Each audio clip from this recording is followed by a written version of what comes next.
আসসালামু আলাইকুম। আপনাদের জন্য নিয়ে এলাম আরেকটি সুন্দর কেক। এই কেকটি ছিল 2 পাউন্ডের ভ্যানিলা স্পঞ্জ কেক। তো প্রথমে আমি কেকটা সুন্দরভাবে কেটে নিচ্ছি। কাটার পরে আপনাদের দেখাচ্ছি, দেখেন কেকটা কতটা সফট হয়েছে মাশাআল্লাহ। আমার কেকগুলো আলহামদুলিল্লাহ অনেক সফট হয় সবসময়ই। আর এরপরে আমি কেকটাকে সুগার সিরাপ দিচ্ছি। অ্যাকচুয়ালি আমি সুগার সিরাপের পরিবর্তে দুধ আর চিনির একটি মিশ্রণ ব্যবহার করি। এর কারণে আমার কেকের টেস্টটা অনেকটা বেড়ে যায়। ক্রিম দিয়ে কেকটা কোট করে এখন আমি লেয়ারিংগুলো করছি। একটার পর একটা লেয়ার বসাবো। আর কেকের সৌন্দর্য বা কেকের টেস্ট বাড়ে কিন্তু প্র্যাকটিসের উপরে। এটা আমি নিজে জানি, আমার অভিজ্ঞতা থেকে বলছি। যত কাজ করব, যত প্র্যাকটিস করব, কেক আরও বেশি সুন্দর হবে, কেক আরও টেস্টি হবে। তো এখন আমি ফাইনাল কোটিং করছি। হালকা একটা পিঙ্ক কালার দিয়েছি। আর এই কেকটা স্পেশাল একজনের জন্য ছিল। তার রিকোয়ারমেন্ট ছিল যে আমি যেন তাকে হার্ট শেপের ফুলওয়ালা একটা কেক বানিয়ে দেই। তো আপনারা সবার শেষে দেখতে পারবেন স্পেশাল মানুষটাকে।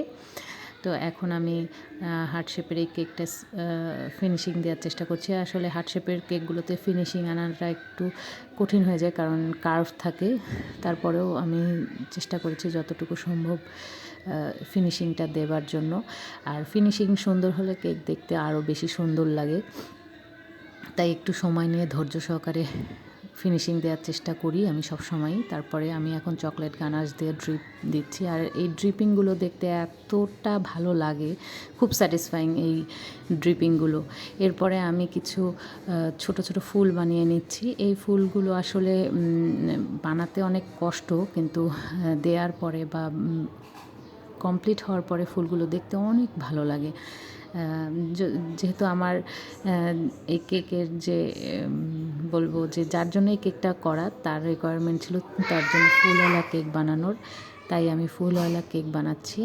আপনারা শুনতে পারবেন সে কিন্তু এখন চিৎকার করছে আমার পাশ দিয়ে। এখন আমি কেকটা ফিনিশিং আনার চেষ্টা করছি। ছোট ছোট ডট দিচ্ছি যাতে আরও প্রমিনেন্ট লাগে ফুলগুলো দেখতে। আর কিছু সবুজ কালারের পাতা ব্যবহার করেছি।